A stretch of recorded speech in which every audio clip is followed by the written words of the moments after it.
আসলাম, breakfast হয়ে গেছে, তো স্নান হয়নি, বাইরে একটু দাঁড়িয়ে আছি আমি আর মেয়ে। বেশ হাওয়া দিচ্ছে, রোদ আছে কিন্তু হাওয়া দিচ্ছে।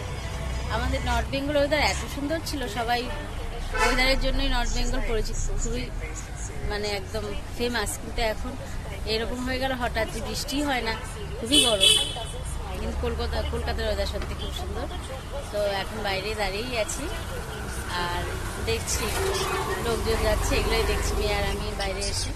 তো কালকে তো আমাদের যাওয়া আছে আলিপুরে, কালকে ট্রেন আছে পদাতিক, আর মেয়েকে তো এখানে রেখে যাব, এটাই কষ্ট। এখন একটু ছাদে এসে দাঁড়ালাম, এত হাওয়া, খুব সুন্দর ওয়েদার, দারুণ সত্যি। তো আলিপুরদুয়ারে শুনছি ভীষণই গরম। কালকে তো আমরা ট্রেনে উঠবো, গরমটা তারপরের দিন থেকে বুঝতে পারবো, টের পাবো। খুব সুন্দর, ছাদটাও খুব সুন্দর, দেখো আকাশটা এত দারুণ লাগছে দেখতে, খুবই সুন্দর লাগছে। তো এত সুন্দর হাওয়া, সত্যি খুব ভালো লাগছে। এখানে মেয়ে আছে, মেয়ে আর আমি দাঁড়িয়ে আছি। যাওয়ার সময় কতগুলো জামা কাপড় মেলা হয়েছে, ওগুলো নিয়ে যাব।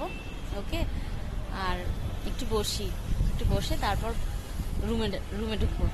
ওকে, তো ছাদে একটু সত্যি সত্যি ভালো লাগছে, মিস করবো কালকে যখন চলে যাব। সত্যি আসবো তো অবশ্যই বারবারই। তো একটু ঘুরে আসলাম বলতে, মেয়ে যেখানে থাকবে ফ্ল্যাটে, ওখানে ওর আরও জিনিসপত্র দিয়ে আসলাম, কারণ কালকে তো ফাইনালি ওকে ওখানে রেখে আমরা চলে যাব। ওই জন্যই আজকেও গেছিলাম একটু। অনেক লাগেজ তো, সব কিছু বইপত্র, ওর কসমেটিক্স অনেক কিছুই আছে, নাচের জিনিস, তো একদিনে তো হয় না।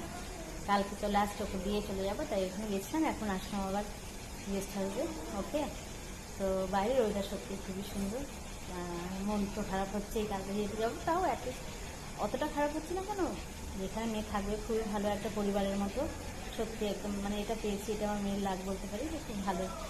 এটাই একটু মনে শান্তি। ঠিক আছে, কালকে আবার আসবো, টাটা।